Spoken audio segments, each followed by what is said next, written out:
বাংলাদেশে ভারতের একচ্ছত্র আধিপত্যের দিন শেষ, এমন মন্তব্য করেছেন ঢাকার সাবেক মার্কিন চিফ অব মিশন। এদিকে আমেরিকার স্বার্থ রক্ষার্থে কোনো আইনি কাঠামো ছাড়াই সরকারি ও বিরোধী দলের সংসদ সদস্যদের নিয়ে গঠিত হয়েছে আমেরিকা ককাস।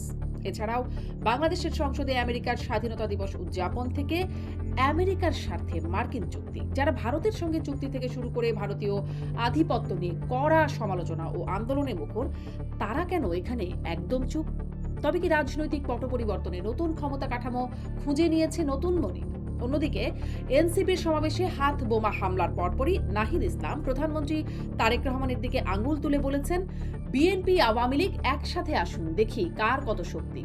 তাদেরই জোটের নেতারা বিএনপি আওয়ামী লীগকে মিলিয়ে বলছেন নৌকার শীষ। কেন আওয়ামী লীগ বিএনপিকে মিলিয়ে দেখছে বিরোধীরা?